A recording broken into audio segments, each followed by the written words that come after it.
Good afternoon, everyone. Thank you all for being here this afternoon with us in this wonderful session with Jane Mansbridge. My name is Josep Lluís Martí. I will now introduce the three people on stage. I guess you know Jane already. First of all, I cannot see you that well because of the headlight, but I would like to welcome you all and thank you all for coming to this event, this conversation that we will be having this afternoon on the art of listening. So we should all try to practice this art of listening. I'm sure we will this afternoon. And Jane, or Jenny for friends, she likes for everyone to call her Jenny. So you'll see that she very often practices the art of listening. So thank you all for coming on behalf of the CCCB. Thank you for coming to this event of the BIENNAL PENSAMENT festival. And as I was saying, I will briefly introduce Jane and also Felipe Rey, the other person here with us today. But I would like to start at the end because I don't want to forget about this. First, I would like to say that Jane is here in Barcelona in order to present her book, which was published. It's a compilation of papers that she has published throughout her career. And this is a book that was edited. The papers were selected and translated by Felipe Rey Salamanca. So he is the translator of this book and the person who best knows these papers, except for Jane, of course, the author. And this book published by Gedisa, just published this year, you will find it downstairs. If you want to purchase it, you will find it downstairs on your way out. And Jane will be signing books as well. So if you want her signature on the first page of the book, she will be delighted to sign the books of anyone who so desires. I did not want to forget about that. It was the most important thing. The book is published in Spanish as Democracia, Amistad y Pugna. You'll see we will be talking a lot about these things, about democracy, but about these two ideas of friendship and conflict that are always mixed, intertwined, and they are implicit or explicit within the idea of democracy itself. The first few words about Jane, very briefly, because we're all here to listen to her, but just a few words about who Jane Mansbridge is. Maybe she's not a name, a household name that everyone knows. You know, there are thinkers and authors who are a lot more famous, but at an academic level, I think it is impossible to exaggerate how important she is and has been over the past few decades, especially because of the theory of democracy, which is her specialty. And she has published many books and many, many papers. Her first book, which had a huge impact, and unfortunately it has not been translated, Spanish or Catalan, it was Beyond Adversary Democracy. And this is a book that was published in 1980, and nowadays we talk about conflict on a daily basis, polarization, and how democracies have moved towards more acute conflict, and how political parties feed these confrontations. Some have called this the footballization of democracy. The important thing is our team, our party versus the others. And this idea of democracy, which is not new, it's become more severe now, but it's not new. She already brought it to us in 1980. She reflected upon this adversary democracy, adversary nature, thinking that it's us versus them in democracy. And without denying the importance of conflict and this adversarial dimension, she wanted to emphasize another dimension of democracy, which is key, it's essential, which is the coordination, consensus, discussing friendship, respect. We'll talk a lot about respect today. This was her first book, which made a great impact. And actually, people say of Jane Mansbridge that she is one of the mothers of participatory democracy. 4 essential books were published in the 80s to understand participatory democracy, and we all more or less know what it is today, but back then it was just starting. And her book, Beyond Adversary Democracy, is one of those essential seminal books, the ones that really opened the door to understanding this democracy. She won many awards, but also many awards for another book, Why We Lost the ERA, social rights movement. And it is completely current.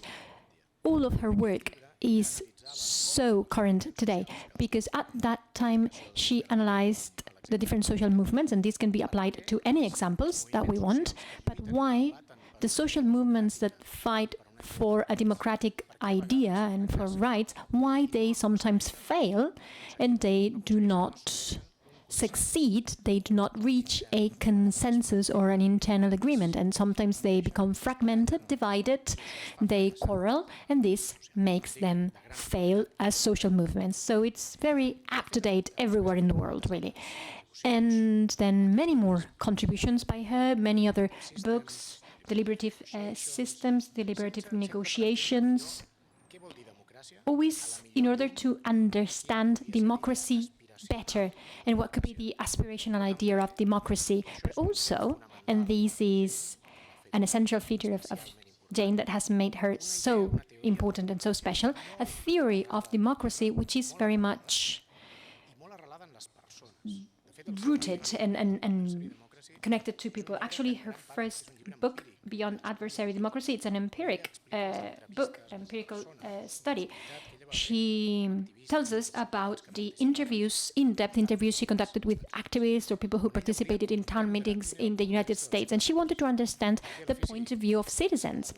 In the end, if democracy has to work, it can only do so if citizens do their bit and if they have the attitudes and values required so that democracy can work properly. And this is what she wanted to understand. Throughout her work, she has always tried to create a very elaborate and sophisticated theory of democracy, but always rooted into empirical facts, reality, and the perspectives and views of people. Jane Mansbridge is one of the leading experts in the world. In the United States, she's #1, and internationally, she's also one of the leading experts in theory of democracy, representative participatory democracy, and theory of deliberative democracy. And she is one of the greatest world experts in political representation. So at the end, we will have some time for questions. And I encourage you to start thinking about those questions, what questions or comments you may have for her. And just to finish my introduction, I said I would be brief. I had the pleasure of working with Jane for many years. We've been collaborating for many years.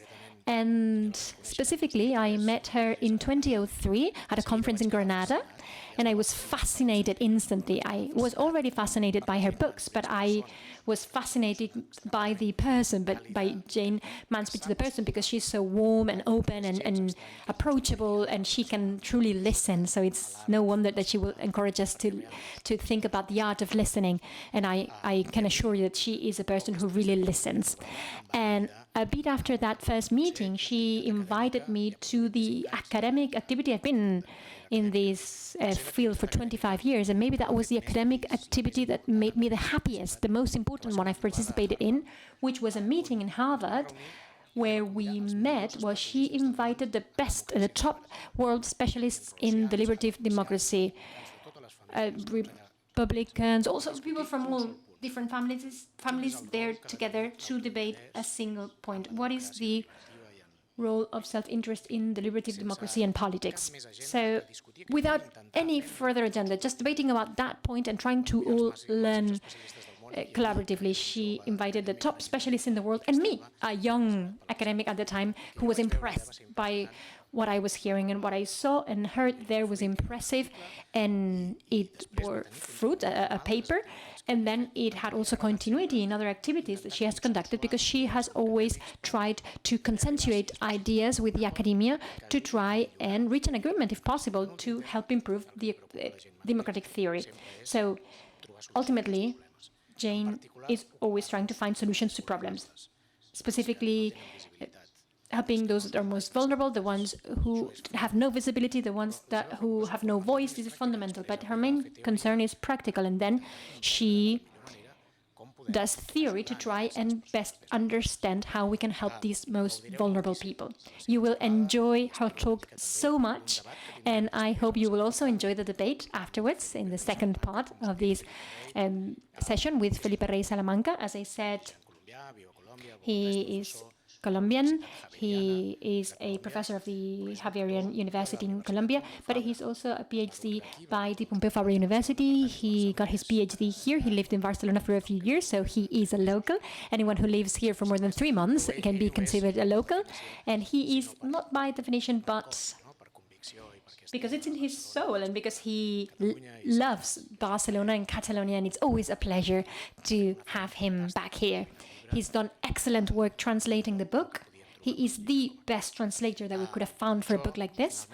And finally, I'll introduce myself. I'm Josep Lluís Martí, and I teach law, philosophy, and political philosophy at Pompeu Fabra University. I've been working for 25 years on deliberative democracy, global democracy as well. These are the topics that I concern myself with the most lately, digital democracy. And as I said, here with us today, we have one of my heroes. Jane Mansbridge, as I said, is a top expert, worldwide expert. And I don't think we could find anyone who is better at theory of democracy. She is amongst the best, and it's a shame that the large public does not know her more. But it's a pleasure to have her here this afternoon and to be able to share an hour here with her, talking about a topic as important with as this, I finished listening my to others. introduction. Jenny, sorry, because I took a few minutes. Now the floor is yours. You can start when you want. Oh, that's great. Thank you. This thing may fall off my ear. So, good evening. Thank you all for coming out to listen to a talk on the art of listening. And I'm going to suggest tonight that we human beings are only beginning to know how to listen. And it's a good thing. See, I told you this was going to come off. It's a good thing that we're beginning to know how to listen, because as you know, democracy is in real trouble. It's in real trouble across the globe. So democracy needs some deep redesign. I will talk about that deep redesign tonight. And a lot of that redesign revolves around listening. So what makes us human? Speech. That insight's been with us since Aristotle. But there's no point in speaking if there's no one listening. There's no point. Speech requires a talker and a listener, a sender and a receiver. And much good learning, requires what I call recursivity, going out to you and back to me, and out to you and back to me, the opposite of what's happening tonight when it's just mostly me talking. But in the question period, I hope that you're mostly being listeners, but I hope at some point you will talk, and then I'll get a chance to listen, because that's the way it ought to be more. Listening is grounded in respect. That means giving the other human being the status of equal citizen, and that makes the implicit statement, as soon as you make someone else a citizen of your polity in a democracy, it makes the implicit statement that the other person is worth listening to. So think of the various people whose views you oppose. You need an act of will to listen to them. And that act of will is a democratic act. It works against your natural impulse to just say, to forget it, to dismiss them. You have to force yourself in a way to say, no, look, they're citizens too, don't dismiss them, listen to them. And that's not easy when you're listening to people who you disagree with very strongly. So all the words we have to describe equal respect derive from aristocracy. They derive from hierarchy. Think of equal status or equal dignity or equal respect. If you look for synonyms for status in English, you'll find prestige and rank and standing. Those are all high positions in the hierarchy. And that's true for respect too. It's the deference you pay to someone you esteem. And dignity means worthy of honor. All of those words come from hierarchy. So what we've done in democracy, the democratic move, is to take those words that come out of hierarchy, that have a hierarchical, deep meaning, and slam them into democracy. We make them mean equal by an act of will. And that's an important democratic act, that act of will. Now, after we've mastered respect, which is not, I think, an easy thing to master, what it takes to be a good listener is even harder. So active listening requires questioning, not just the first question, but the follow-up question. And it requires not only listening, but hearing, taking in what you have heard. And in the best case, it also means letting the speaker know that you've heard, the listener know that you've heard, and then checking to see if you got it right. So, you know, Jose gave me the title, Art of Listening. I'd never written on the art of listening, but okay, so I'm going to have a talk on the art of listening. So I looked it up on Google. What does everybody do? They look up, and I found a whole set of self-help books telling you how to be a good listener. And they said, make eye contact, lean forward, don't interrupt. But all those tips lie at the surface. What really makes a good listener is respect for the person who's talking, and that means really a genuine interest in what the other has to say. And so if you think you can't do it with someone whose views you deeply oppose, you should engage in an act of will. You know, as Aristotle said, you get to be a courageous person by acting courageous long before you actually are courageous. If you act courageous long enough, you actually become a courageous person. And it's the same thing with listening. If you force yourself to listen to people you consider morons because of their political views, after a while, you get to be someone who can listen to them. So let me turn now to politics. Why is democracy in trouble around the world? In my analysis, the deepest foundations of our democratic crisis stem from our growing interdependence as human beings. We're getting more interdependent every day. And from that independence, we get lots of benefits. I mean, I get to be here in Barcelona. We have a very high level of material well-being, pretty much for everybody in this room, I bet, compared to 4 centuries ago.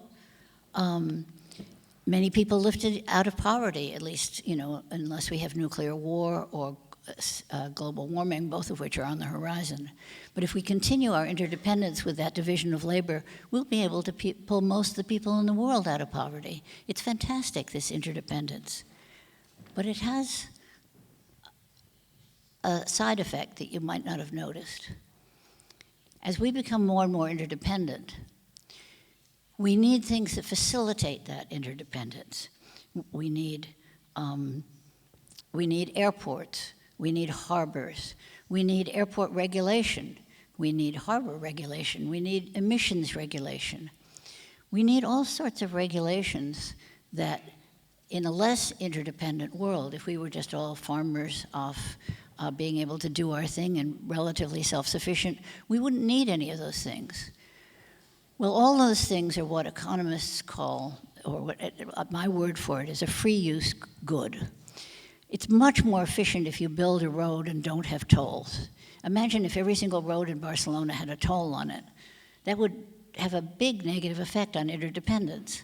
So you want roads that anyone can use, even if they're not paying for them. Free use goods.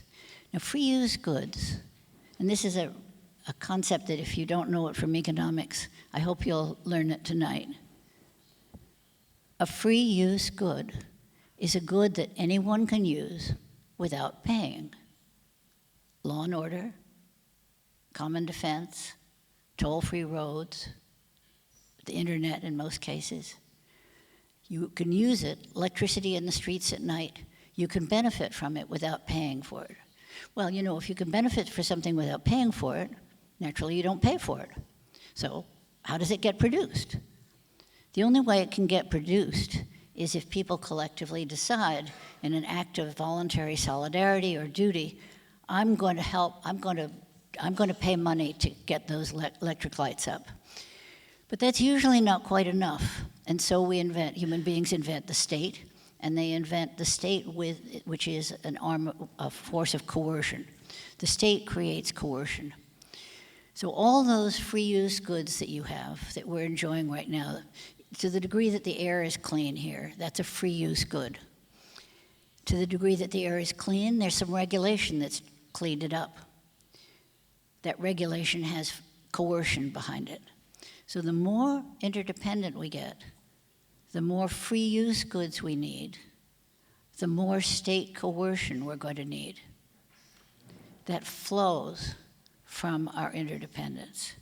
So our lives going forward are not only going to be more and more interdependent, there's going to be more and more state coercion. And that's not a great deal of fun. You know, none of us in this room wants more state coercion, but we're going to have more state coercion. We're going to have it to get the things we want. So if we're going to have this greater state coercion, how can we legitimate it? The 18th century model of democracy that we had was for polities that were way less complicated than our polities today. And the people were way less interdependent than they are today. And there were way fewer free use goods that had to have state coercion to make them come into being. You could actually say back in those days, and have it make sense, that government is best which governs least. That's a maxim in Anglo-American political theory, that government is best which governs least. That makes no sense today. We need more government because we need more free use goods because we want to be more interdependent. So this logic was only discovered between 1950 and 1965. I don't know, actually, I would you mind people raising their hands if they know the logic of collective action, so I just get a sense. Those who know the logic of collective action. So actually, I only see about 5 people here. And how many people know about the law of supply and demand? Supply and demand? The law of supply and demand? You've heard of the law of supply and demand? Okay, quite a few more. The logic of free use goods is to political science and politics what supply and demand is to economics. Many people know about supply and demand. Very few people know about this logic of free use goods. But it's critical for understanding why we need government. Every single material reason for government that's been advanced since human beings started writing down reasons for government, every single one is a free use good. Think about it. Defense of the nation, law and order, and then the smaller ones like roads and so forth. All of those things are free use goods, and we create governments to produce them. Okay, so this is our problem. That isn't it nice that he's taking my pieces of paper? Thank you so much, Philippe. Okay, so this creaky old 18th century democracy that we've inherited can't produce enough legitimacy for all the coercion we need. People are chafing under the democracies they have. People hate the state coercion that isn't legitimate enough for them. And I don't know how many of you have ever taken political science, but if you have, and you learn about representation, you'll have heard that, oh, well, the first thing you learn about representation is trustees and delegates. Neither concept makes any sense. They both came from when representatives got into a carriage, drove off to the Capitol, and were no longer in communication with their constituents. So they either had to go with written instructions for what to do, that's delegates, or they had to be free to decide what to do, that's trustees. We're not in that situation right now. We can email our representatives. We can protest we can take buses to the Capitol. We can protest outside them, even in person. So we're in a situation now in which the old forms of democracy, even the concept, don't make much sense. So what does make more sense now? I certainly can't cover the waterfront, so I said I would talk about listening, so I'm only going to talk about the innovations to democracy that require listening and that are built around the human capacity to learn how to listen better. And I think maybe I'll just say a word or two about negotiation, because negotiation hasn't been studied forever and ever and ever. It's only been studied for the last 50 years. And a whole set of lessons have been drawn for how to negotiate better. And those lessons revolve very heavily around listening to what the other party in the negotiation has to say. Because the mantra that you learn in day one of your first negotiation class probably is look for the interests behind the positions. And Mary Parker Follett, the great thinker who came up with this idea back in 1925, she called it integrative negotiation. And she gave an example. There she was in the Harvard Library sitting next to a window, and somebody comes in and says, the room is too hot. I can kind of understand what they might mean, because it's pretty hot in here. So, room too hot, could we raise the window, please? Well, she had all her papers next to the window, and she didn't want the draft coming in and messing them up, and also it would make her cold. So she didn't want, she said they could have compromised. They could have said, well, we'll open the window 1 inch. And what would that have done? It would have still rifled her papers, still made her rather chilly, and it wouldn't have warmed the room up, made the room cool enough. So she said, let's open the window in the next room. There's no one studying in there. The other guy got what he wanted. He cooled her room. She got what she wanted, no draft. They both got what they wanted. It's been redubbed win-win negotiation, integrative negotiation. Well, how do you find out? So here the positions was, they came into the negotiation, so to speak, saying one says window down, the other says window up. But what they really wanted was cool room, no draft. So how do you let's be creative here, is there some way of getting a cool room with no draft? Yes, window in the other room. But to do that, you have to figure out that although this person is demanding a window down, what they really want is a cool room. Now, that was pretty easy in the Harvard Library case, because all you had to say is, why do you want the window up? And you say, cool room. But often in a negotiation, the other party doesn't actually know 100% what they want. They come in really wanting that window down. And you have to kind of find out by asking questions and then asking more questions and thinking about what they say and coming back. So listening is absolutely critical to good negotiation. And listening is also critical to politics, because politics has very similar structure to negotiation. In fact, there are many negotiations, specific negotiations within politics. So, for example, at the Kennedy School 10 years ago, a group of people and I got together and we produced some cases and simulations for teaching negotiation to legislators and to their staff. And right now at the Library of Congress, they're giving classes to congressional staffers on how to negotiate better, so the Democrats can try to find out from the Republicans, okay, is there some way of giving you what you really want that's of less cost to us? And is there some way of your giving us what we really want that's of less cost to you? That's the meat of a good negotiation. And it's also, to some degree, the meat of politics. But it's not the politics we know. That's not the democracy we know. How many times have you said to somebody whose views you really oppose, well, come on, let's talk more about it. Well, what do you really want? What's really, really important to you? And is there some way that we can find ways that sort of what you want is not such anathema to me as much of what you're saying? Is there some way that we can think of a policy that will give you some of what you want and also some of what I want? That's not the way we normal human beings think, at least right now. But we can learn to think more that way, and our representatives can learn to think more that way.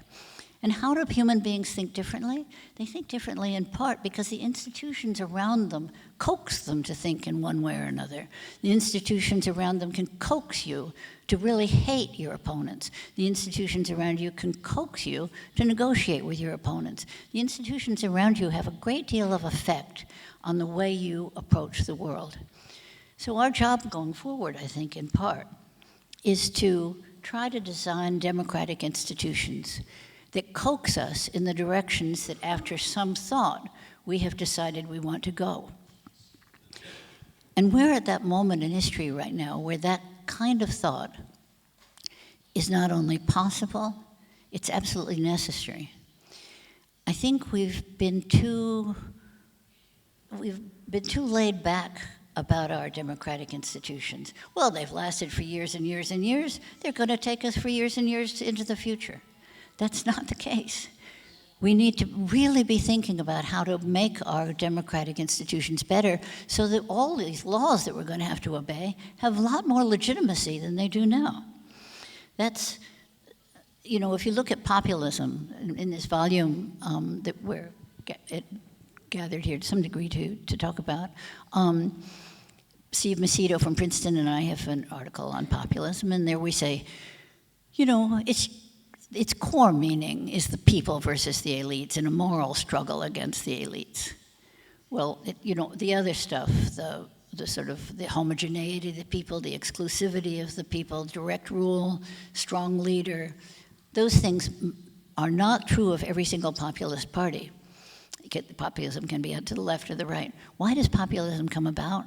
Because people don't feel listened to, because they don't feel heard. And you could see this in many, many populist slogans. It's right out there. I'm not telling you anything you don't know. What I'm telling you is that this is a big signal. This is something that's not just sort of a terrible thing that's happened or whatever. This is something that's telling us, think harder, everyone. Our democracies aren't producing what they need to produce. So in this volume that we have here, another essay is about what I've called recursive representation, trying to think of institutions that might help citizens get into a recursive back and forth listening and talking relationship with their representatives, so that citizens can not just feel heard, but actually be heard and have their views register and go into the kind of negotiation I was talking about. So we've already devised some small mechanisms along those lines, but the one I want to talk about most is a relatively recent one, the citizens' assemblies based on civic lottery, bringing together a random selection of citizens, sometimes with representatives, sometimes just by themselves, to talk about an issue, deliberate over an issue in a structured situation that's structured to help them listen to one another for a weekend, let us say, sometimes 2 weekends, sometimes more, and then come up with sometimes usually recommendations to the parliament or to the administrator in question. And the legitimacy of those groups derives partly from their being commissioned sometimes by a legislature, commissioned by an administration, but it derives a lot from the fact that this is a random sample of citizenry. They represent you without being accountable to you. They represent you without your choosing them. That's a weird kind of representation that we're not used to. But to some degree, it works. It doesn't work 100%, which is why most people don't want a random group of citizens to be just ruling us. But it turns out that if a randomly selected group of citizens that has in it people like you and people like everybody else in the polity, if they've been together for a weekend and they've listened to experts, they've questioned experts, they've talked among themselves, they've come up with their conclusions, their thoughtful conclusions, they're spending more time on it than you've given to the subject, they've listened to more experts on it than you have. If they can claim to be like you, they carry a certain amount of extra legitimacy. Not enough extra legitimacy to carry a full law, but enough extra legitimacy to help the laws along. And that's one of the things we need. So, for example, you can attach one of these random groups to a particular individual representative. Here in Spain, you don't have single representatives, but in the United States we do, and in Germany they have a double system with single member district and proportional representation. And in the United States and in Australia, they come up with a system where you get 175 randomly selected people, and they talk with their representative for only an hour. But they talk about only one subject, and they get to have a recursive dialogue. Sometimes one person gets to speak a couple of times to the representative and have the representative answer. But with 175 people, not everybody's going to be able to talk individually, but people feel they've been spoken for because people like them have asked the question they would have asked. And so after an hour with the representative, most of those 175 people really feel that the questions they wanted to ask themselves have been asked and have gotten good answers. And the representatives have learned something about what their citizens thought. This is a brand new way. This isn't an open town hall where only the activists come and they shout their slogans and so forth. This is a random group of citizens who are thinking about the subject, who've read even some materials usually beforehand, and are engaging in a recursive dialogue with their representative. So when they come away from that dialogue, they are, or this deliberation really, not just a dialogue, when they come away from that deliberation, they not only feel heard, they have been heard. So that's the people who invented that particular structure for potential structure for democracy figured out that in the United States, which is a very big polity, if every member of Congress did this just twice a week for 1 hour each, a total of 2 hours, for 6 years, they could cover a quarter of their constituents. 12 years, half of their constituents. If we institutionalize that, each of us could expect to have that kind of conversation with our representative, to be drawn randomly, to have that kind of conversation with the representative a couple of times in our lifetime. And we'd talk about it with friends. It would become part of democracy, that our representatives were talking with the citizens in this deliberative way. And in Germany, they're trying out, it's just going to start this year, something similar, but not through, what I talked about, I didn't make it clear, was by Zoom, was virtual. 175 were gathered virtually. But in Germany, they've funded the parliamentarians. As I said, they have a dual system, proportional representation and single-member districts. For those who are single-member district representatives, they funded them to be, if they want to pay a random selection of their citizens. And if you pay, you're likely to get the poorer people. And if you just sort of say doors, even if you have a random selection and you say sort of anybody, just the people who show up, they're going to be your retired middle-class people because they have a lot of time, and probably maybe a quarter of the people in this room. You have the time to come hear me. You would have the time to talk to your representative. But there are an awful lot of people who wouldn't have the time to talk to their representative. But if you pay half again the minimum wage, you're going to get people to come, and it also says how serious you are. So those German parliamentarians are going to be able to collect not a large group of people, not 175, but about 50, for a weekend, not just an hour, to talk about these different subjects. It hasn't happened yet. It's been funded, it's in the law, and we'll see how it happens. But it's us. What it represents is us human beings recognizing that our democracies aren't good enough and trying to do something about it, and having what we try to do about it be based in listening. It's about listening. Another way of doing it is to have a full-fledged citizens' assembly, not connected with a particular representative, but have a random selection of citizens that are then also stratified for income, education, location, gender, ethnicity. Also, if it's a good design, attitudes toward the issue, so that you make sure if it's climate, that you've got enough people who are climate deniers that are proportional to the climate deniers in the population, so that you're getting a little mini public right in the room. It's actually a set of rooms because you have 12 12 people in a lot of small groups. You go back and forth between small groups and large plenary sessions where people listen to the experts.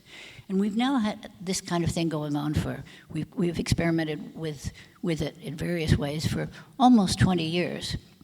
And we're beginning to learn some lessons about what it takes to get citizens to listen to one another. So just to give you an example, in one design, there are these small groups and then the plenary sessions. Well, the task given to the small group, the first task, is not to talk about the issue, but to design a question to ask the experts in the plenary session. And that's a common task.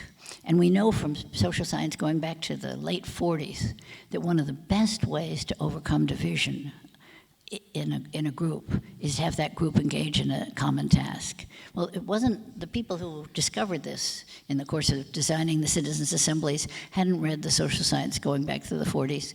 It just happened. They thought it was a good idea to have the group ask these questions to the experts. What it turned out was that the moderators couldn't ask all the questions. So the groups, it turned out there was a kind of implicit competition among the groups to get their question answered.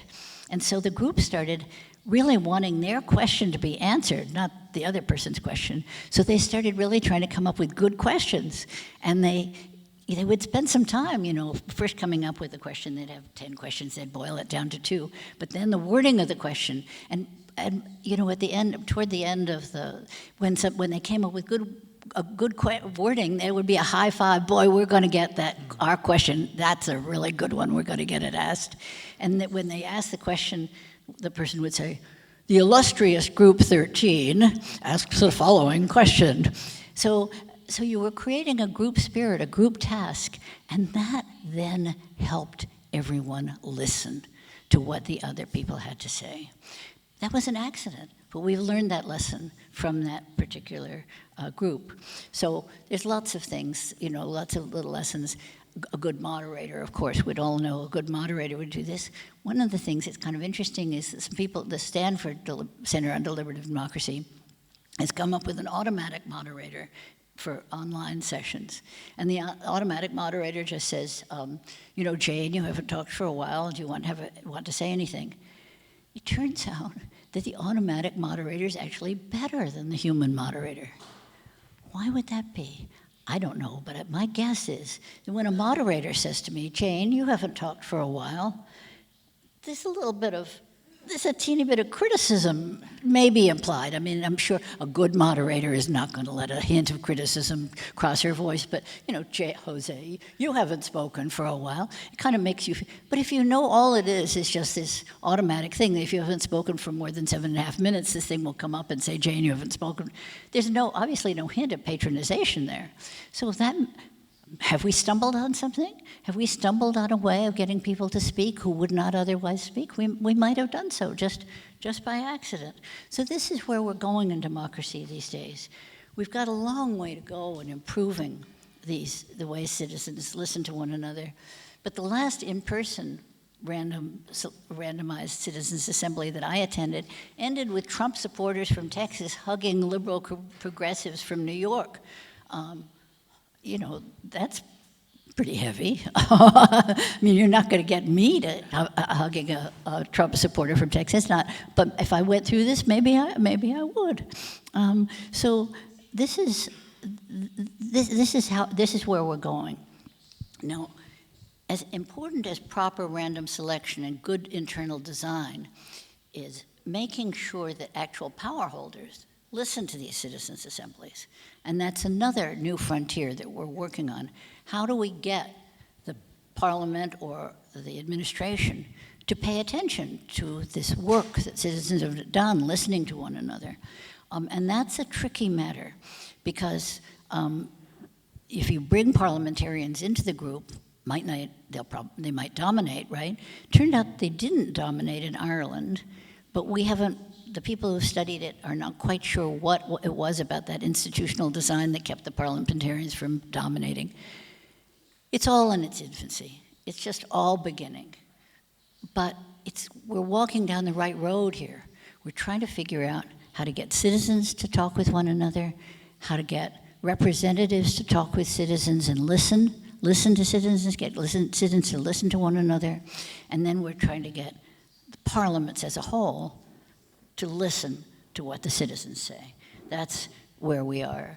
And we can import the same thing to administration. In the United States, and I'm sure in Europe as well, there are many people who sort of say, down with the administrative state. If you follow my argument at the beginning of the talk, it's not going to be down with the administrative state. Not only have we got the administrative state sort of forever, we should in fact be welcoming it because it's making possible all this interdependence that otherwise we wouldn't be able to have. Okay, why do we hate the administrative state? Because it doesn't listen. So, how do we get it to listen? Well, some of these same mechanisms, the citizens' assemblies and so forth, can be used by administrators. So in Texas, the utilities commissioner had one of these assemblies because the utilities commissioner thought that maybe they should have more clean energy. Clean energy is not a really popular thing in Texas. So get a random collection of citizens, bring them together, have them deliberate over a weekend, have them talk to experts, be able to ask questions of experts, have their groups be able to ask questions of experts, let them think about it, make recommendations. They recommended that Texas build a lot of wind turbines. A group of ordinary citizens deliberating over a weekend came up with the idea that you should put a couple of pennies on the utility bill and pay for the... At this moment, Texas has more wind turbines per capita than any other state in the Union. And it's because of these citizens' assemblies. The administrator the Texas Utilities Commissioner wouldn't have been able to have the legitimacy to do it by himself. Of course, he had the official legal legitimacy. He was perfectly duly appointed by a duly elected set of representatives. There was no corruption in the line of delegation. But it was an 18th century line of delegation. It didn't carry enough legitimacy to get turbines built. Call citizens' assembly together, you get more legitimacy. So administrations can use this at all also. And street-level bureaucrats can use it. By street-level bureaucrats, I mean the police. I mean the social worker. I mean the person at the motor vehicles office or whatever it is here. All the different lower level bureaucrats that you encounter, the ones who never listen to you. There's many, many ways that they can be given incentives to listen. And there's many ways that you can feel rightly heard. Suppose when you got a speeding ticket, along with the ticket came a little piece of paper that said, the reason the speed on this road is what it is, the law, is because we found that there are X more deaths at 10 miles faster. And if you think there's some reason that it should be faster, that the speed limit should be higher, please, write this, use this email address and tell us. And then you have to pay money, taxpayers' money, for somebody to read those things and produce a report at the end of the year and say, on this stretch of road, an awful lot of people are saying that the speed limit should be higher. You actually listen to. You could institute lots and lots of recursive mechanisms for listening with street-level bureaucrats. Now, none of this may help in the toughest instance. I was at Jose's house last night, and someone drove up with a car and parked at the edge of the park, playing the Spanish anthem as loud as they possibly could. Now, were they having a wonderful time playing the Spanish anthem? No, it was a deliberate provocation. Okay, now is all this listening going to help in that situation? Maybe not. Maybe those people are sort of beyond listening. But negotiation did get us from war to, I won't call it peace, but stalemate in Northern Ireland. People listening to one another did manage, even in Northern Ireland, to move from war to something else. So, maybe, I'm not, certainly, I'm not saying that there are not many, many, many, many problems that are beyond this lovely concept of listening. But we could try. So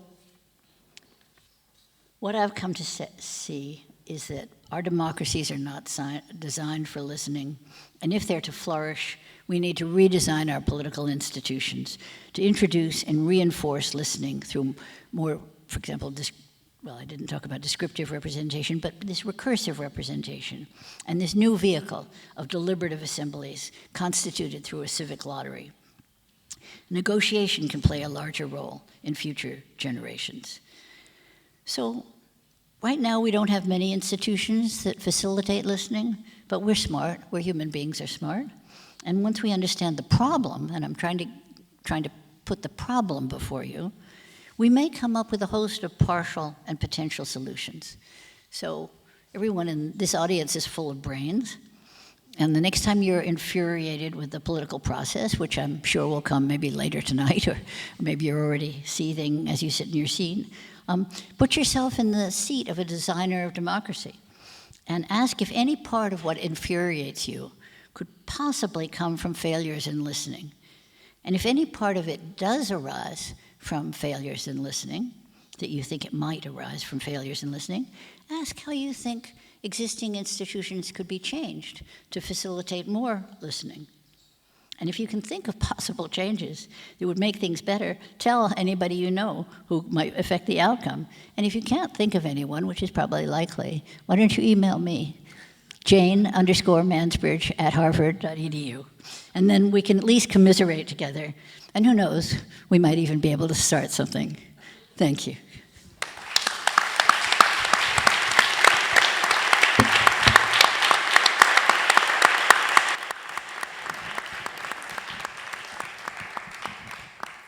Fantastic talk, thank you. Moltes gràcies. Thank you so much. We started a bit late and we will finish a bit late, but not much, because I am sure everyone has other things to do. But we did want to get into the second section of the session with a brief conversation with Felipe Rey. As I said, Felipe Rey is the translator and editor of this book, Democracia, Amistad y Pugna. You can find downstairs after this event, and that Jane will be able to sign. She will be able to sign any copies that you want. And so now we have a few minutes to open up this conversation, which will be brief. The important thing was to listen to Jane, and so that she could tell us why we don't listen to one another enough and why politicians and institutions do not listen to us enough. And at the end, we will have some time for questions, a few minutes for questions. We will be able to collect a few from the audience that will be posed to Jane. But let's start. Felipe Rey Salamanca, you have the floor. You can give us your comments. Thank you very much. Thank you, José Luis. And I would like to thank the CCCB for inviting me and for this wonderful opportunity that is the Thought Biennial. It has a beautiful name, this festival that you've organized. It's wonderful to have you here. Thank you. Thank you so much. I believe that after a conference like the one we just heard, I think we can see why the work of Jenny Mansbridge is so wonderful. And I would mention three aspects. The first one is her cross-sectionality. You've listened to a conference on the art of listening, but she's gone through participation, representation, deliberation, and these thoroughness of the democratic thinking in an increasingly segmented academic world, I think is fascinating. I think it's a fascinating first element. The second thing that makes her theory so attractive is that she makes room for friendship. Friendship, she tackles democracy not only as a matter of conflict and struggle, but also the possibility of friendship. This is very attractive too. It is very attractive. And the third thing is that is a non-conformist theory. It's not a pessimistic theory, which makes it very good and attractive too. It's not a pessimistic theory. It is not. but it is a nonconformist theory. This is why you heard her talk about institutional design possibilities under the idea that I agree with too, that we cannot remain with the 18th century model. This century, the 21st century, needs to see a redesign of democratic institutions, and I think that her thinking contributes to that a lot. I will now briefly talk about listening, and I want to make the following reflection. The first thing is that listening, and I think here Jenny was completely right, listening is not kumbaya, it's not we're all friends and... No, it's not that. My inner light, no. Listening means taking the other seriously, and it means asking them questions too. Saying, okay, I'm understanding you, I do not yet agree with what you're saying. It is fine-tuning and helping the other person and having the other person help me fine-tune my thinking. And from that point of view, it's a demanding act. And this is why what she said, I think, is beautiful. Listening in democracy as an act of will, an act of individual will, because democracy is made up of individual acts. Voting is an individual act. Tweeting is an individual act. Sending a letter to a newspaper is an individual act. Listening is also a decision, an individual decision that can be made by one. And I think I understood that you cannot not listen. You can decide whether you listen to the other or you listen to yourself. That is your decision, truly. So listening to the other is a moral act of sharing, and it's not a selfish act of listening to the inner discourse. And the last thing I would like to say about this... The translation is working again? Yeah. What I wanted to ask Jenny is the following, just to start the conversation. Being listened to is also difficult. Being listened to is difficult too. This is why listening changes us. Not so much because of what happens to the one listening, but the one being listened to. Who says, oh, hold on, I'm being taken seriously. I cannot just say anything. I cannot be rude or I cannot be ill-spoken. The other person is paying attention to me. I need to be convincing. This is why maybe the liberation in Twitter, in social media, fails so much, because in social media we believe we're not being listened to, and to some extent we are not being listened to. We just send out messages and we have this reassurance that we're not listened to. But when the conversation becomes direct, the other person says, hey, I'm listening to you, I'm trying to understand you, that changes the other person. And this is why I believe that the advice that Jane Mansbridge gives us is perfect. This idea of Aristotle, if you don't know, make as if, so try it.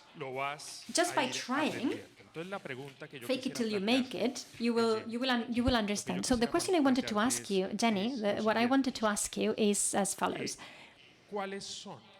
What are the great differences? It's working?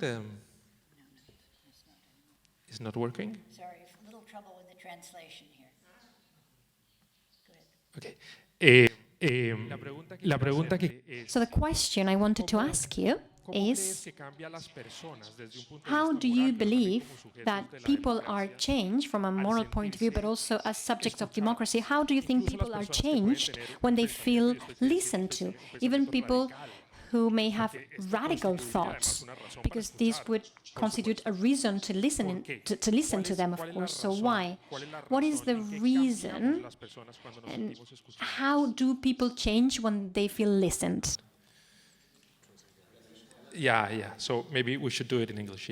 Yeah. Okay, I will do it in English. Yeah. So the question is, I was saying that the act of listening changes not just the person who is listening actually, but also the person who is being listened. Because when you are being listened, you say, hey, I have to say something. I have to say something. Why is that so important for democracy, even with radical thinking? Why is it so important for democracy, that kind of change? It's important because as I suggested with negotiation, we have horizons that we haven't reached. We are, so to speak, stuck when we can't speak well with one another. We're stuck not only in the ideas we can have, but I think you were implying, and I think you're right, that we're stuck in the people we are now. We can't grow in the ways that if we're listened to and if we talk and are heard, we could grow. That's, think of a child. How do children grow? They grow by talking and by listening. That's how human beings grow. So if we can't build that growth into our democracy, we're not using our human potential. I agree with you. It changes both sides. Sí, m'agradaría, I will do it in English. Yes, I have just a brief question to continue elaborating on the concept. I think in your talk, you said part of the populisms might be explained. Actually, you said all populist movements share this element of this moral critique of the elites because they feel apart from what the elites have been doing.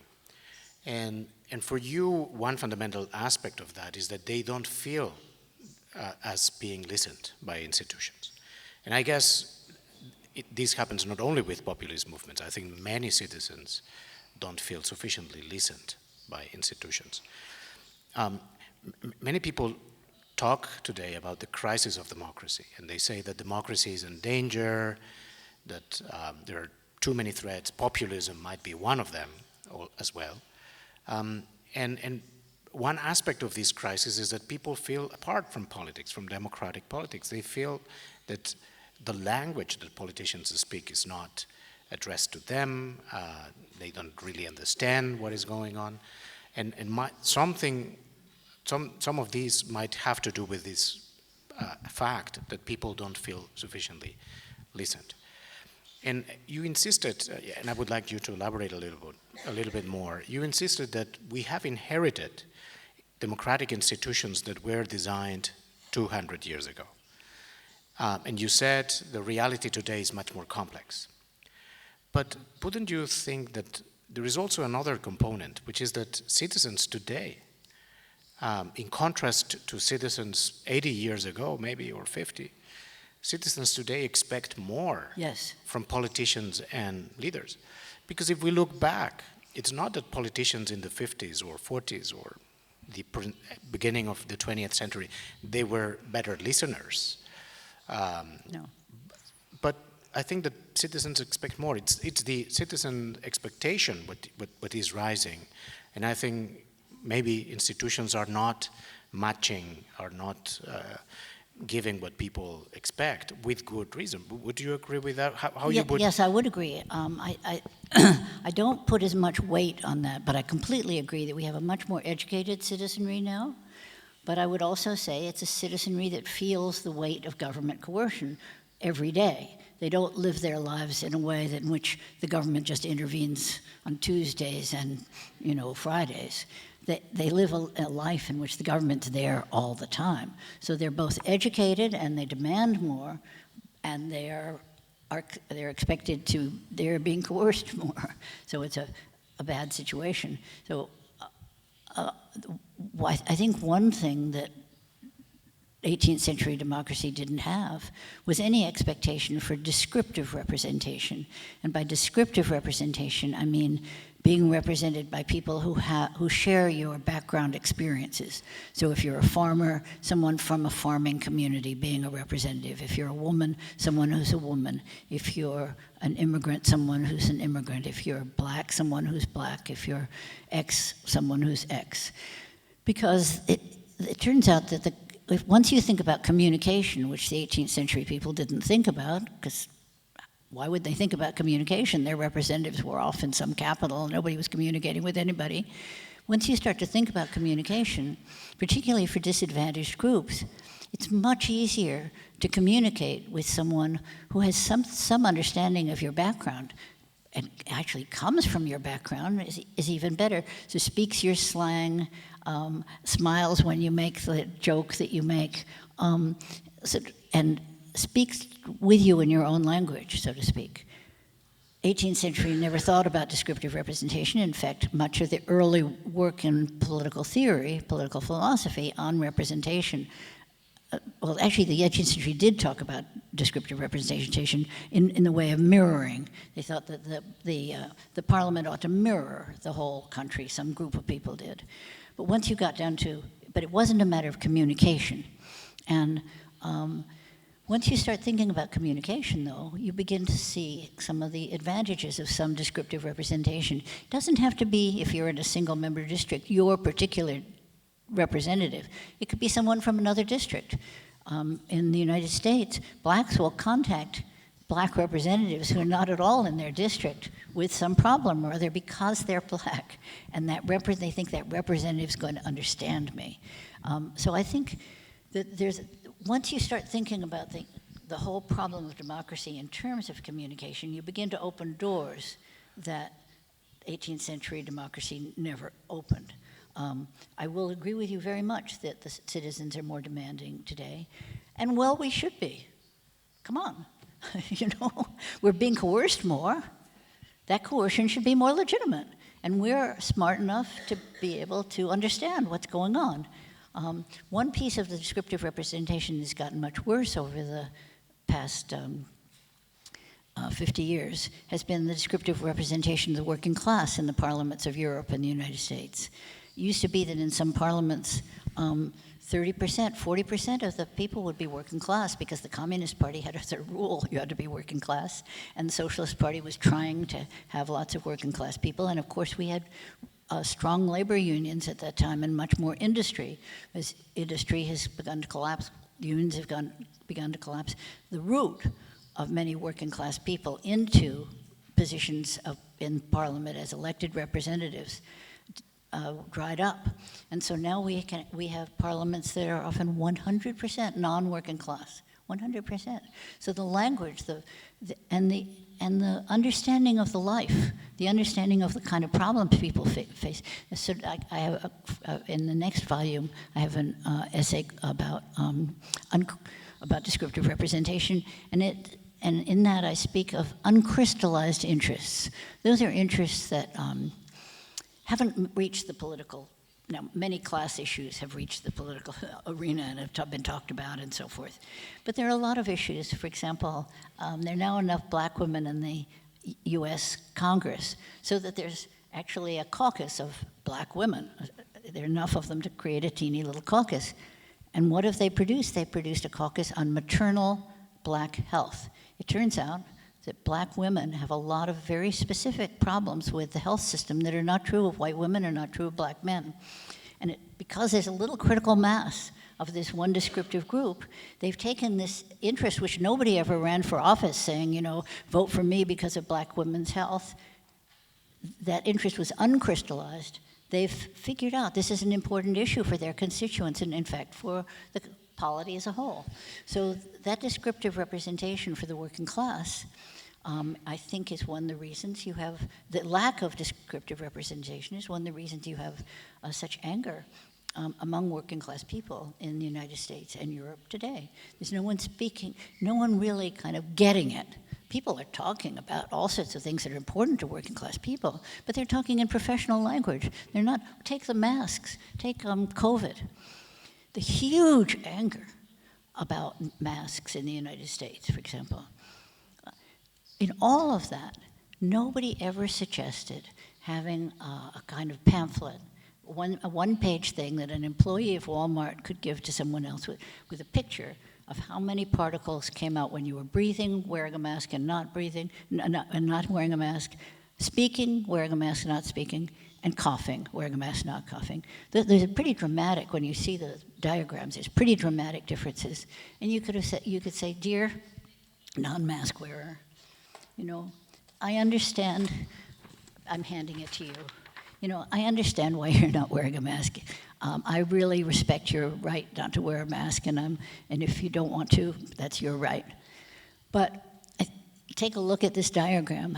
I'm very familiar with this diagram, and I'm also familiar with the fact that a number of people who have COVID don't have symptoms, so they don't know.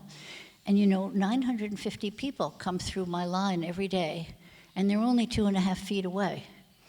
And so it's really scary coming into work every day and knowing that all these people are going to go by, and when they're not wearing masks, they could be infecting me, and I have to come into work every day to face that. Did you hear anybody ever saying anything like that? No. Nobody was looking at it, everybody was saying instead, science, science, science says, and you're stupid. You are really stupid. You are not paying attention to science. Well, how many minds have ever been changed by calling somebody stupid?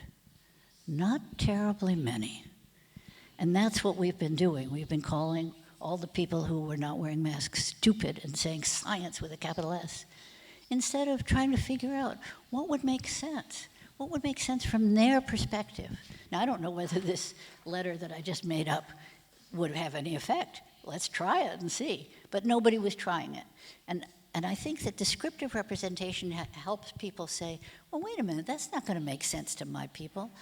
It's a great policy, but if you put it that way, it's going to sound A, B, C, D, E, F, G. Let's do it. What about we just phrase it differently? Or why don't we have a slightly different policy that doesn't upset people so much? If you just tweak it this way or tweak it that way, we don't have anybody saying that. So that's a bit of a going on the subject of descriptive representation, but it's something in which we've got an educated citizenry here. Let's respond to that citizenry. Thank you. Let's take a couple of last interventions, Felipe. So you want to ask something else, Felipe? Does it work now? Yes. Oh, okay. Yes. Sí, quisiera, Yes, I wanted to go back to descriptive representation because I believe that, well, there are two things that I would like to say, or two questions that I would like to pose about descriptive representation, and I would also like to give some context to the audience and let you know why man's speech is so important in this debate. This is a debate.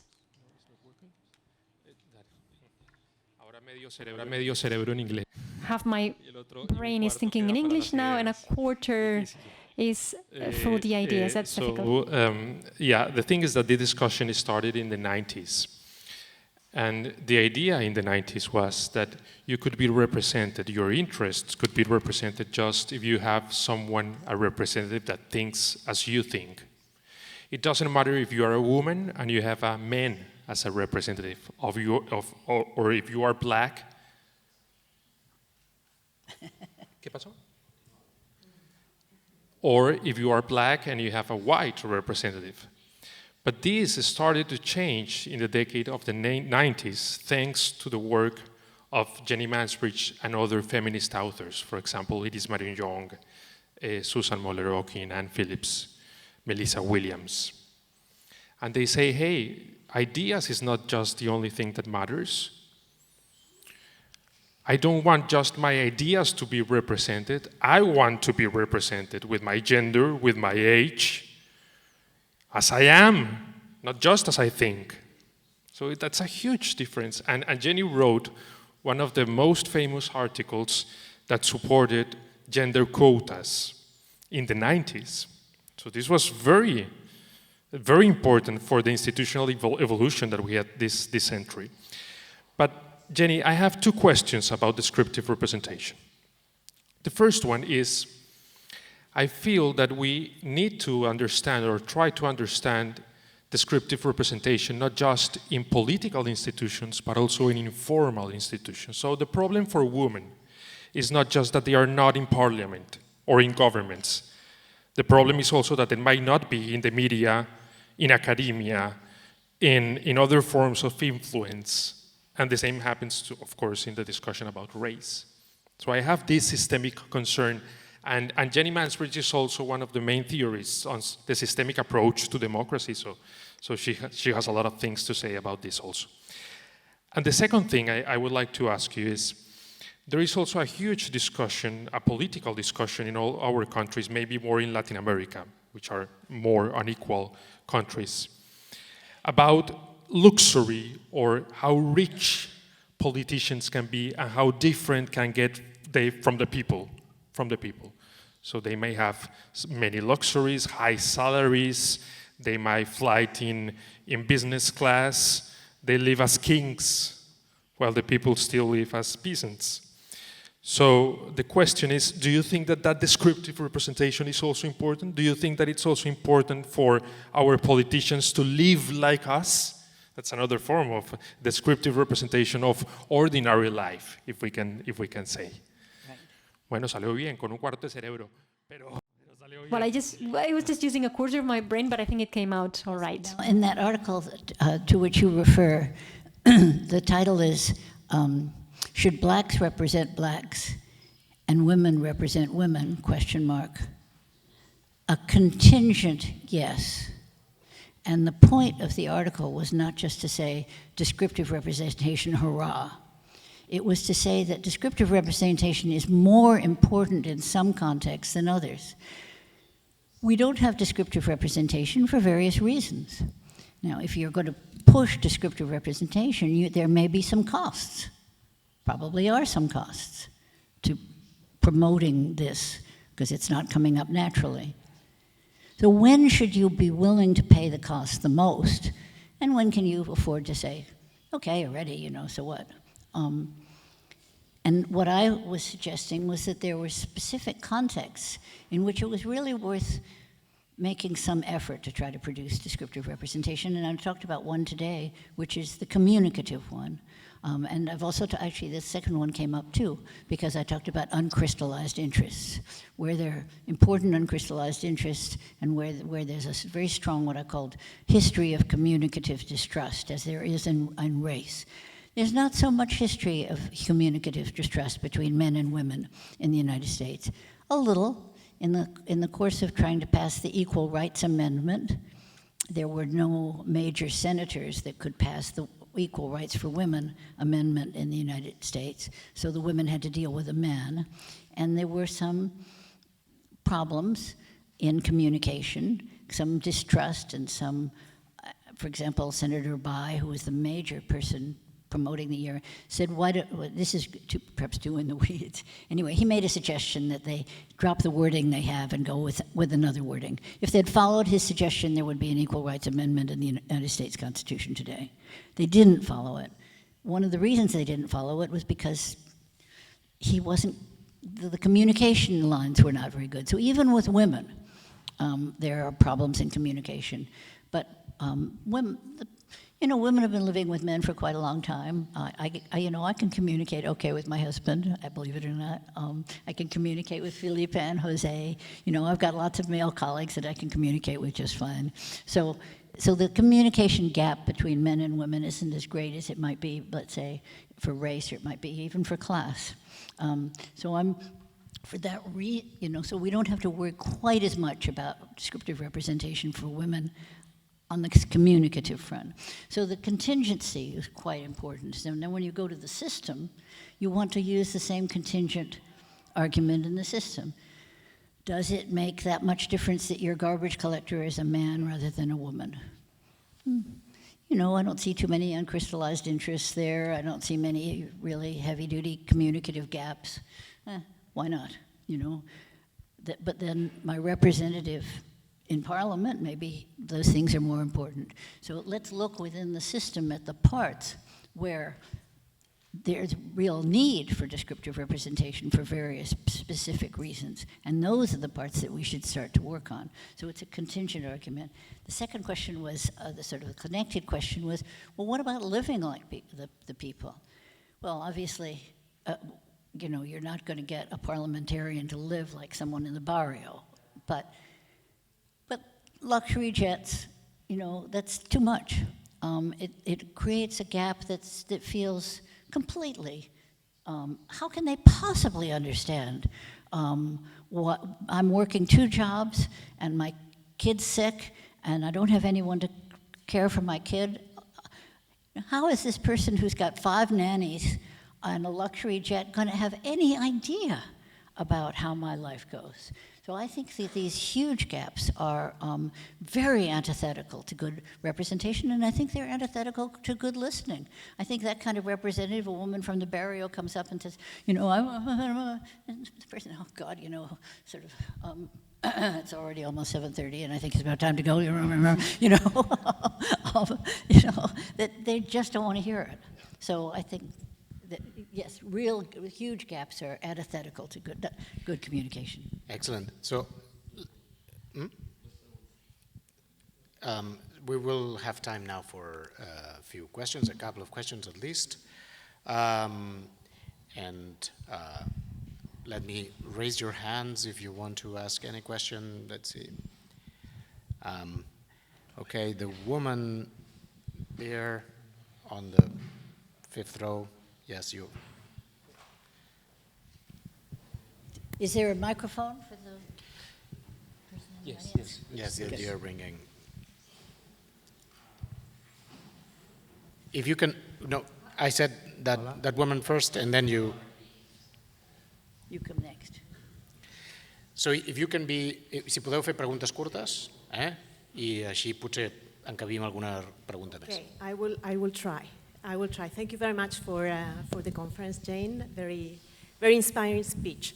So my question has to do with how much this proposal about listening to each other and these deliberative practices can really contribute to changing the system.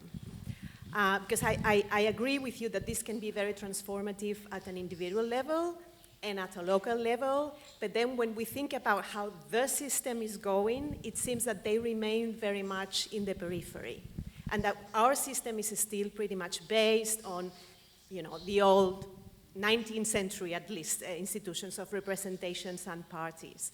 And more specifically, what do we do with the parties? Because in the end of the day, the parties are the ones that are the legitimate actors, the chosen actors, and they were the organizations that brought these working class people to institutions. And we can't stand parties anymore.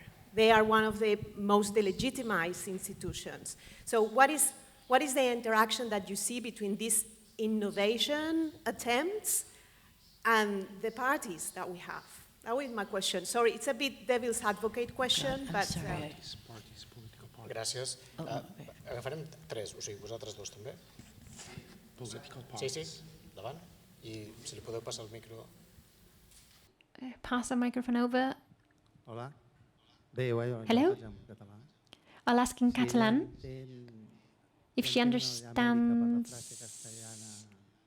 What do you understand in America by the saying... Yes, we will translate for her. We can translate for her, but I don't know how to translate what you're saying. So the question is, It's like we have an expression. is the expression similar to biting the bullet? Which is when there's something that you really don't want to do, you don't, in the context of listening to another person, but you still do it. You'd say, I don't want to do it because it creates me like a stomachache to do this. But that's impossible to explain. No. And la última pregunta. And the final question, I apologize for those of you who raised your hands. I'm sorry, Roberto, my thesis director, and Jose Manuel, my friends. You can talk to her later. Can you hear me? Yeah. I was wondering, now that we have so many technologies and stuff, I was just traveling through my ideas and I got some kind of inspiration. Why are we still, so we can vote every 4 years here, and then we got some representatives, and then when it comes to passing a law, they figure out what we would think about that, and then they vote. But it sounds to me a little bit like from the Middle Age. Now that we have technologies, we could just click and vote this law, and we maybe wouldn't even need them in the parliament. So if there is now a law coming, and I don't know, at least 50% of the population wants to think about it, then we could have an application or something, and then we just click, oh yes, I like it, no, I don't like it. Why aren't we doing this now? We could. Is it because politicians are afraid of real listening to us? I don't know. Got it. Thank you very much. Sorry that we don't have more time for more questions, but there's no time. I would like to. You have 5 minutes to. Sure. You can answer, and as a to finalize the event, it would be great if you can also give us some room for hope in your answers. So you have 5 minutes, 6 minutes to 5 minutes answer. to inspire hope. I apologize, I'm deaf, so I did not hear the full question, but I gather you were talking about political parties. And I think that obviously the people who were coming up, who originated some of our institutions of democracy, weren't thinking about political parties. That's something that came up and that has been very useful, because every political scientist will say, correctly, that parties help aggregate opinion. They provide choices. We have a whole scattering, sort of scattershot sets of opinions. The parties coalesce them into 1, 2, 3, 4 choices, and then people vote based on those choices. So that's a good function. Unfortunately, of course, the members of the parties have incentives that are different from everyday citizens. Getting reelected is one. And turning citizens against one another is a very good way often to be reelected, so that you can not just aggregate those, collect those clusters of opinions in sort of natural ways. You can create artificial polarization. You can create artificial animosity, and that is often to the benefit of the people running for office. It's not particularly to the benefit of the citizens. So what are ways, I'm not at all sure that I interpreted your question correctly, but I think that it's quite important to think about listening, not only in regard to elected representatives and the citizens, but to think, how do we build more, quote unquote, my term, recursive representation into parties, so that parties are also more responsive to the party members? I think we can probably come up with institutions that would do that, but we have to pose that as the problem first. So my job here tonight is, so to speak, to pose the problem, not to necessarily I can come up with hope, but I don't necessarily come up with a whole array of institutions. But I think it's doable to create more recursive representation within the parties. And similarly, in the administrative sphere, many European countries, much more than the United States, but even in the United States, lots and lots and lots, the administrators consult with quote-unquote stakeholders. And that is often, of course, big business, big corporations, big pharma, but it sometimes includes unions, and it includes the Americans, for seniors, whatever, American Association of Retired People, and civil society groups of one sort or another. And the administrators are very good at sort of, okay, let's get all the stakeholders to the table, let's find out what the stakeholders want, and so forth and so on. Those organizations have very little recursivity with their membership, so that, for example, in a labor union, a student of mine at the Kennedy School once, from East Germany, he went home at Christmas and his friends were complaining about these EU rules, these horrible EU rules. They did construction work.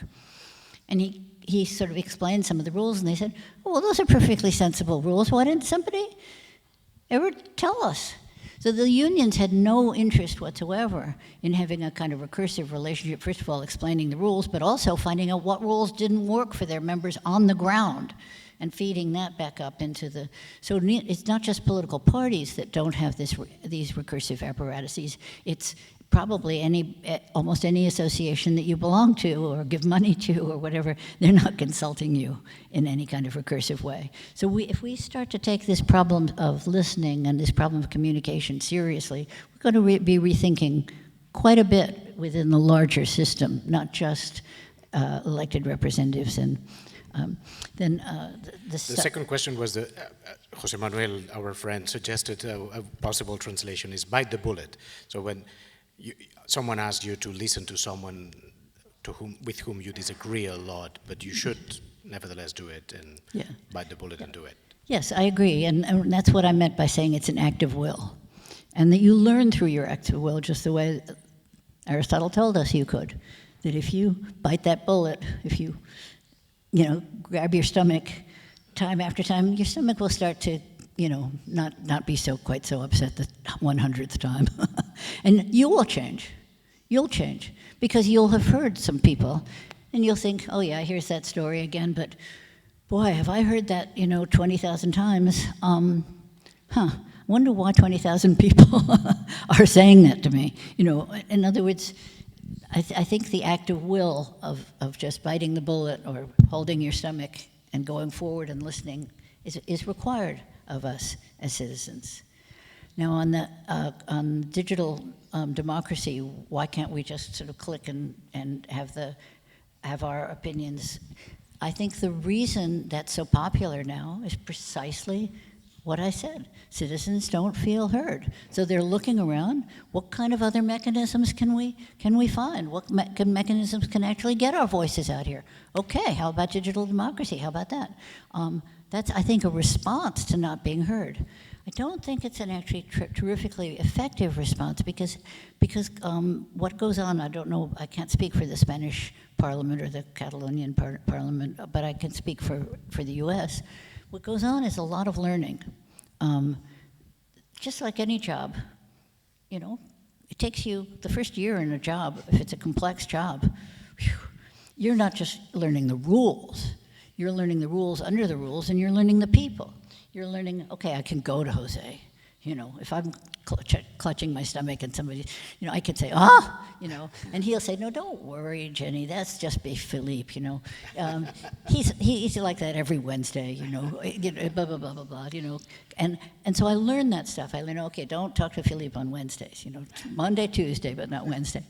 Whatever, I'm joking, but the point is that in any job, you come to really understand how to get things done.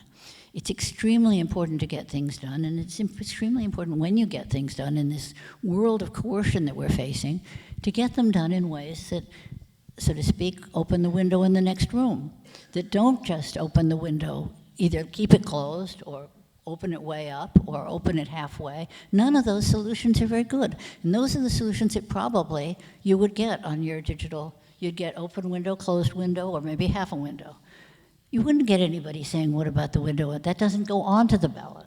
That's what someone who sort of had been thinking about this window problem, wait a minute, the other room. So that's what happens when you're in a job for a while. You think, wait a minute, we can do this another way. We can do it in a way that's going to be better. And we want that from our representatives. We want that kind of creativity. We want that kind of listening. So I completely understand the impulse, and the impulse responds to just what I described, a sense of not being heard. And so do it, but I think it's very much of a second best. Thank you very much, Jenny. 3 flashes I would get from this. Listening is crucial for democracy. Each of us has the capacity to listen to others, and we can start tonight, actually. And the more you practice, the more you learn how to listen well to others. Hey, is this guy a good listener or what? Thank you very much for coming. It was a real pleasure to have you.